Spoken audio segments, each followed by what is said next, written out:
ಸ್ನೇಹಿತರೆ, ಚರಿತ್ರೆಯ ಮತ್ತೊಂದು ವಿಡಿಯೋಗೆ ನಿಮಗೆಲ್ಲ ಪ್ರೀತಿಯ ಸ್ವಾಗತ.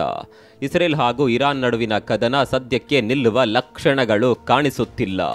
ಇಸ್ರೇಲ್ ಇಲ್ಲಿವರೆಗೆ ಪ್ರತೀಕಾರದ ದಾಳಿ ಮಾಡದೇ ಇದ್ರೂ ದಾಳಿ ಬಗ್ಗೆ ದೊಡ್ಡದಾಗಿ ಪ್ಲಾನಿಂಗ್ ಮಾಡ್ತಾ ಇರೋದಂತೂ ಸತ್ಯ.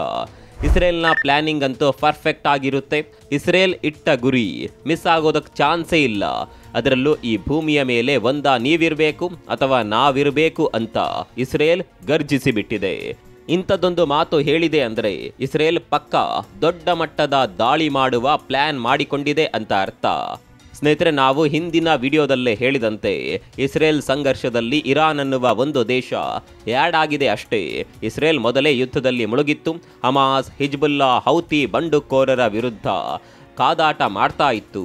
ಮೊದಲು ಗಾಜಾ ಪಟ್ಟಿ, ನಂತರ ಲೆಬನಾನ್, ಅದರ ನಂತರ ಸಿರಿಯಾದಲ್ಲಿರುವ ಉಗ್ರ ನೆಲೆಗಳ ಮೇಲೆ ಇಸ್ರೇಲ್ ದಾಳಿ ಮಾಡಿತ್ತು. ಈಗಲೂ ತನ್ನ ದಾಳಿಯನ್ನ ಮುಂದುವರಿಸಿದೆ. ಹೀಗೆ ಬಂಡುಕೋರ ಪಡೆಗಳ ವಿರುದ್ಧ ಹೋರಾಟ ಮಾಡುವ ಸಂದರ್ಭದಲ್ಲಿ ಇಸ್ರೇಲ್ ಅದೊಂದು ದೊಡ್ಡ ತಪ್ಪು ಮಾಡಿಬಿಟ್ಟಿದೆ. ಹಿಜ್ಬುಲ್ಲಾಗಳ ಮೇಲೆ ದಾಳಿ ಮಾಡುವ ಭರದಲ್ಲಿ ಸಿರಿಯಾದಲ್ಲಿರುವ ರಷ್ಯಾದ ಏರ್ ಬೇಸ್ ಮೇಲೆ ಇಸ್ರೇಲ್ ದಾಳಿ ಮಾಡಿಬಿಟ್ಟಿದೆ. ಬಂಡುಕೋರರ ಪಡೆಯನ್ನ ಎದುರಿಸೋದು ಸುಲಭ, ಆದರೆ ಇದೆಲ್ಲದರ ನಡುವೆ ರಷ್ಯಾವನ್ನ ಎದುರು ಹಾಕಿಕೊಂಡ್ರೆ ಅದರಿಂದ ದೊಡ್ಡ ಮಟ್ಟದ ತೊಂದರೆಯಾಗುತ್ತೆ. ಇದೇ ಭಯ ಈಗ ಇಸ್ರೇಲ್ ಅನ್ನ ಕಾಡ್ತಾ ಇದೆ. ಅಷ್ಟಕ್ಕೂ ಇಸ್ರೇಲ್ ರಷ್ಯಾದ ಏರ್ ಬೇಸ್ ಮೇಲೆ ದಾಳಿ ಮಾಡಿದ್ದು ಯಾಕೆ? ಇದರಿಂದ ರಷ್ಯಾ ಕೋಪಗೊಳ್ಳೋದಿಲ್ವಾ? ರಷ್ಯಾ ತಿರುಗಿ ಬಿದ್ದರೆ ಇಸ್ರೇಲ್ಗೆ ರಷ್ಯಾವನ್ನ ಎದುರಿಸೋ ತಾಕತ್ತು ಇದೆಯಾ? ಎಲ್ಲವನ್ನ ಡೀಟೇಲ್ ಆಗಿ ತೋರಿಸ್ತೀವಿ ನೋಡಿ.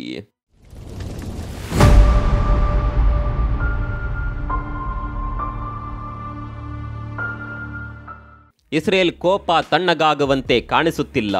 ಶತ್ರುಗಳ ಸರ್ವನಾಶಕ್ಕೆ ಇಸ್ರೇಲ್ ಶಪಥ ಮಾಡಿಬಿಟ್ಟಿದೆ. ತನ್ನ ಸುತ್ತಲೂ ನೆಲೆ ನಿರ್ಮಿಸಿಕೊಂಡಿರುವ ಶತ್ರುಗಳ ಜಾಲವನ್ನ ಭೇದಿಸಿಕೊಂಡು ನುಗ್ಗಿರುವ ಇಸ್ರೇಲ್ ಈಗ ಶತ್ರುಗಳ ಮನೆಯಂಗಳದಲ್ಲೇ ನಿಂತುಕೊಂಡು ಹೋರಾಟ ಮಾಡ್ತಾ ಇದೆ. ಲೆಬನಾನ್ ದೇಶದೊಳಗೆ ನುಗ್ಗಿರುವ ಇಸ್ರೇಲ್ ಭೂಸೇನೆ ಹಿಜ್ಬುಲ್ಲಾಗಳ ವಿರುದ್ಧ ಭೂಕದನ ನಡೆಸುತ್ತಿದೆ. ಆರಂಭಿಕ ಹಂತದಲ್ಲಿ ಭೂಕದನದಲ್ಲಿ ಇಸ್ರೇಲ್ಗೆ ಹಿನ್ನಡೆಯಾದರೂ ಸದ್ಯ ಇಸ್ರೇಲ್ ಹಿಜ್ಬುಲ್ಲಾಗಳ ವಿರುದ್ಧ ಮೇಲುಗೈ ಸಾಧಿಸಿದೆ. ಮತ್ತೊಂದು ಕಡೆ ಸಿರಿಯಾದಲ್ಲಿರುವ ಉಗ್ರ ನೆಲೆಗಳ ಮೇಲೆ ಇಸ್ರೇಲ್ ವೈಮಾನಿಕ ದಾಳಿ ನಡೆಸಿದೆ. ಹೀಗೆ ಸಿರಿಯಾದಲ್ಲಿರುವ ಉಗ್ರ ನೆಲೆಗಳ ಮೇಲೆ ದಾಳಿ ಮಾಡುವ ಸಂದರ್ಭದಲ್ಲಿ ರಷ್ಯಾದ ಏರ್ ಬೇಸ್ ಮೇಲೆ ಕೂಡ ಅಟ್ಯಾಕ್ ಆಗಿದೆ ಅನ್ನುವ ಸುದ್ದಿ ಬರ್ತಾ ಇದೆ. ಅರೆ, ಎಲ್ಲಿಯ ರಷ್ಯಾ, ಎಲ್ಲಿಯ ಸಿರಿಯಾ? ಸಿರಿಯಾದಲ್ಲಿ ರಷ್ಯಾ ಏನ್ ಮಾಡ್ತಿದೆ ಅನ್ನೋದು ನಿಮ್ಗೆ ಅರ್ಥವಾಗಬೇಕು ಅಂದರೆ ಇತಿಹಾಸದ ಬಗ್ಗೆ ಸ್ವಲ್ಪ ಗೊತ್ತಿರಬೇಕು. 2015ರಲ್ಲಿ ಅಂದಿನ ಅಮೆರಿಕ ಅಧ್ಯಕ್ಷ ಬರಾಕ್ ಒಬಾಮಾ ಸಿರಿಯಾದ ಮೇಲೆ ದಾಳಿ ಮಾಡಬೇಕು ಅಂತ ಹಠಕ್ಕೆ ಬಿದ್ದಿದ್ರು. ಅಮೆರಿಕ ನೌಕಾ ಸೇನೆಯನ್ನ ಸಿರಿಯಾದತ್ತ ರವಾನೆ ಮಾಡ್ತಾ ಇತ್ತು. ಅದೇ ಸಂದರ್ಭದಲ್ಲಿ ಸಿರಿಯಾ ಹಾಗೂ ರಷ್ಯಾ ನಡುವೆ ಒಂದು ಒಪ್ಪಂದ ಆಗುತ್ತೆ.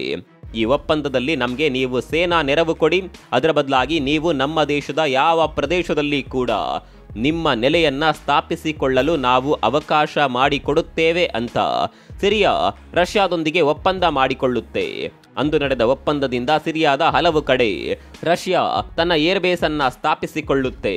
ಇದು ರಷ್ಯಾದ ಏರ್ ಬೇಸ್ ಸಿರಿಯಾದಲ್ಲಿರುವ ಹಿಂದಿನ ಕಾರಣ. ಈಗ ಮುಂದಿನ ವಿಚಾರವನ್ನ ನೀವು ಸೂಕ್ಷ್ಮವಾಗಿ ಅರ್ಥ ಮಾಡಿಕೊಳ್ಳಬೇಕು. ಇರಾನ್ ಕೂಡ ಸಿರಿಯಾದಲ್ಲಿರುವ ವಾಯುನೆಲೆಗಳನ್ನ ಬಳಸಿಕೊಳ್ಳೋದಕ್ಕೆ ಉತ್ಸಾಹದಲ್ಲಿದೆ. ಅದಕ್ಕೆ ಕಾರಣ ಕೂಡ ಇದೆ. ಇರಾನ್ ಹಿಜ್ಬುಲ್ಲಾಗಳನ್ನ ಸಾಕ್ತಾ ಇದೆ ಅನ್ನೋದು ಎಲ್ರಿಗೂ ಗೊತ್ತಿರುವ ವಿಚಾರ. ಅದರಲ್ಲೂ ಈಗ ಇಸ್ರೇಲ್ ಹಿಜ್ಬುಲ್ಲಾಗಳ ವಿರುದ್ಧ ಆಲ್ ಔಟ್ ಅಟ್ಯಾಕ್ ಮಾಡ್ತಾ ಇದೆ. ಹೀಗಾಗಿ ಹಿಜ್ಬುಲ್ಲಾಗಳಿಗೆ ಶಸ್ತ್ರಾಸ್ತ್ರಗಳ ಅಗತ್ಯ ಇದೆ. ಇರಾನ್ನಿಂದ ಶಸ್ತ್ರಾಸ್ತ್ರಗಳು ಹಿಜ್ಬುಲ್ಲಾಗೆ ರವಾನೆ ಆಗಬೇಕು ಅಂದ್ರೆ ಸಿರಿಯಾ ಬೇಕೇ ಬೇಕು. ಸಿರಿಯಾದ ಮೂಲಕವೇ ಲೆಬನಾನ್ ದೇಶದಲ್ಲಿರುವ ಹಿಜ್ಬುಲ್ಲಾಗಳಿಗೆ ಇರಾನ್ ವೆಪನ್ಗಳನ್ನು ರವಾನೆ ಮಾಡೋದು. ಆದರೆ ಇದನ್ನ ಅಷ್ಟು ಸುಲಭದಲ್ಲಿ ಆಗೋದಕ್ಕೆ ಇಸ್ರೇಲ್ ಬಿಡೋದಿಲ್ಲ. ಇಸ್ರೇಲ್ಗೆ ಈ ರೀತಿಯ ಸುದ್ದಿ ಬಂದಾಗ ಸಿರಿಯಾದ ವಿಮಾನ ನಿಲ್ದಾಣಗಳ ಮೇಲೆ, ವಾಯು ನೆಲೆಗಳ ಮೇಲೆ ದಾಳಿ ಮಾಡುತ್ತೆ. ಇರಾನ್ನಿಂದ ಸಿರಿಯಾದ ಏರ್ಪೋರ್ಟ್ಗೆ ವೆಪನ್ಗಳು ಬಂದಿದೆ ಅನ್ನೋದು ಗೊತ್ತಾದ ಕೂಡಲೇ ಇಸ್ರೇಲ್ ಹಿಂದೆ ಮುಂದೆ ನೋಡದೆ ದಾಳಿ ಮಾಡಿಬಿಡುತ್ತೆ. ಈಗ ಹಿಜ್ಬುಲ್ಲಾಗಳಿಗೆ ವೆಪನ್ನ ಅಗತ್ಯ ಇದೆ, ಆದರೆ ಸಿರಿಯಾದಲ್ಲಿ ಪ್ರಮುಖ ವಿಮಾನ ನಿಲ್ದಾಣದ ಮೂಲಕ ಸಪ್ಲೈ ಮಾಡೋದಕ್ಕೆ ಆಗೋದಿಲ್ಲ. ಮಾಡಿದರೆ ಅಲ್ಲಿ ಕೂಡ ದಾಳಿ ಆಗುತ್ತೆ.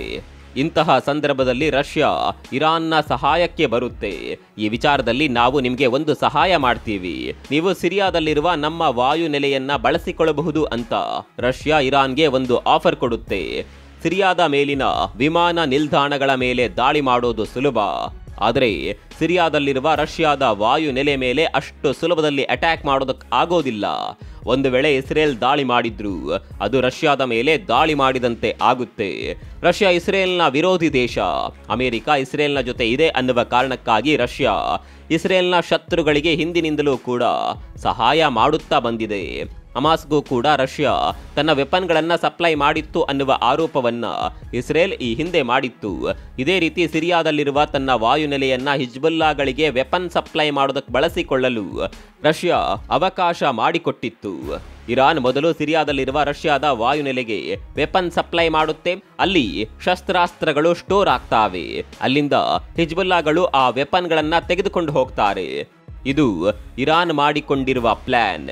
ಏನೇ ಆದರೂ ಇಸ್ರೇಲ್ ಇಂತಹ ವಿಚಾರಗಳನ್ನು ಸಹಿಸಿಕೊಳ್ಳೋದಿಲ್ಲ. ಆಗಿದ್ದು ಆಗಿ ಹೋಗ್ಲಿ ಅಂತ ಮುನ್ನುಗ್ಗಿ ಬಿಡುತ್ತೆ. ಈ ವಿಚಾರದಲ್ಲಿ ಕೂಡ ಇಸ್ರೇಲ್ ಅದನ್ನೇ ಮಾಡುತ್ತೆ. ಸ್ನೇಹಿತರೆ, ಸಿರಿಯಾದಲ್ಲಿರುವ ರಷ್ಯಾದ ಏರ್ ಬೇಸ್ ಪಕ್ಕದಲ್ಲೇ ವೆಪನ್ಗಳನ್ನು ಸ್ಟೋರ್ ಮಾಡೋದಕ್ಕೆ ಒಂದು ಗೋಡಾನನ್ನ ನಿರ್ಮಾಣ ಮಾಡಲಾಗಿತ್ತು. ರಷ್ಯಾ ಏರ್ ಬೇಸ್ಗೆ ಬಂದಿಳಿದ ವೆಪನ್ಗಳನ್ನು ಈ ಗೋಡಾನ್ನಲ್ಲಿ ಸ್ಟೋರ್ ಮಾಡಿ ಇಡ್ತಾ ಇದ್ರು. ಇಸ್ರೇಲ್ಗೆ ಇಷ್ಟು ಸಾಕಿತ್ತು. ಗೋಡನ್ನ ಮೇಲೆ ದಾಳಿ ಮಾಡಿದ್ರೆ ರಷ್ಯಾದ ಮೇಲೆ ದಾಳಿ ಮಾಡಿದ ಹಾಗೆ ಆಗೋದಿಲ್ಲ. ಹೀಗಾಗಿ ಈ ವೆಪನ್ಗಳ ಗೋಡಾನನ್ನೇ ಉಡಾಯಿಸಿ ಬಿಡೋದಕ್ಕೆ ಇಸ್ರೇಲ್ ಪ್ಲಾನ್ ಮಾಡುತ್ತೆ. ಆದರೆ ಇಂತಹ ದಾಳಿ ಮಾಡೋದು ಅಷ್ಟು ಸುಲಭ ಅಲ್ಲ. ಸ್ವಲ್ಪ ಹೆಚ್ಚು ಕಡಿಮೆ ಆದರೂ ರಷ್ಯಾದ ಮೇಲೆಯೇ ದಾಳಿ ಮಾಡಿದ ಹಾಗಾಗುತ್ತೆ. ಹೀಗಾಗಿ ಎಲ್ಲವೂ ಪರ್ಫೆಕ್ಟ್ ಆಗಿಯೇ ಇರಬೇಕು. ಇಸ್ರೇಲ್ ಈ ರೀತಿ ಪರ್ಫೆಕ್ಟ್ ಅಟ್ಯಾಕ್ ಮಾಡೋದರಲ್ಲಿ ಎತ್ತಿದ ಕೈ.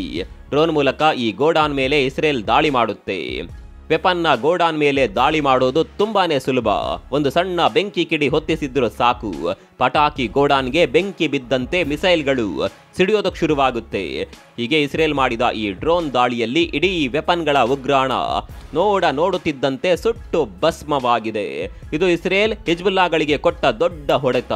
ಕೇವಲ ಹಿಜ್ಬುಲ್ಲಾಗಳಿಗೆ ಮಾತ್ರವಲ್ಲ, ಇರಾನ್ಗೆ ಸಪೋರ್ಟ್ ಮಾಡ್ತಾ ಇದ್ದ ರಷ್ಯಾಗೆ ಕೂಡ ಇಸ್ರೇಲ್ ಎಚ್ಚರಿಕೆಯ ಸಂದೇಶವನ್ನ ಈ ಮೂಲಕ ರವಾನೆ ಮಾಡಿದೆ. ಸ್ವಲ್ಪ ಹೆಚ್ಚು ಕಡಿಮೆ ಆದರೂ ರಷ್ಯಾದ ಫೈಟರ್ ಜೆಟ್ಗಳು ವಾಯುನೆಲೆಯಲ್ಲಿ ಇದ್ವು. ರಷ್ಯಾಗೂ ಕೂಡ ದೊಡ್ಡ ಪ್ರಮಾಣದ ನಷ್ಟವಾಗ್ತಾ ಇತ್ತು. ಹೀಗೆ ಹಿಜ್ಬುಲ್ಲಾಗಳ ಶಸ್ತ್ರಾಸ್ತ್ರ ಭಂಡಾರವನ್ನೇ ಉಡಾಯಿಸಿರುವ ಇಸ್ರೇಲ್ ಹಿಜ್ಬುಲ್ಲಾಗಳ ವಿಚಾರದಲ್ಲಿ ಮತ್ತೊಂದು ದೊಡ್ಡ ಬೇಟೆಯಾಡಿ ಬಿಟ್ಟಿದೆ. ಸ್ನೇಹಿತರೆ, ನಿಮಗೆಲ್ಲ ಗೊತ್ತಿರುವಂತೆ ಹಿಜ್ಬುಲ್ಲಾ ಮುಖ್ಯಸ್ಥನನ್ನ ಕಳೆದ ವಾರವೇ ಇಸ್ರೇಲ್ ಫಿನಿಶ್ ಮಾಡಿತ್ತು. ನಸ್ರಲ್ಲಾ ಸಾವಿನ ಬಳಿಕ ನೂತನ ಉತ್ತರಾಧಿಕಾರಿಯನ್ನ ಕೂಡ ಹಿಜ್ಬುಲ್ಲಾ ಪಡೆ ಘೋಷಣೆ ಮಾಡಿತ್ತು. ಆದರೆ ಈಗ ನೂತನ ಉತ್ತರಾಧಿಕಾರಿಯನ್ನ ಕೂಡ ಇಸ್ರೇಲ್ ಉಡೀಸ್ ಮಾಡಿದೆ ಅನ್ನುವ ಸುದ್ದಿ ಬರ್ತಾ ಇದೆ. ಹೌದು, ನೂತನ ಮುಖ್ಯಸ್ಥ ಹಶೇಮ್ ಸೈಫೆದ್ದೀನ್ ಅನ್ನ ಇಸ್ರೇಲ್ ಹತ್ಯೆ ಮಾಡಿದೆ.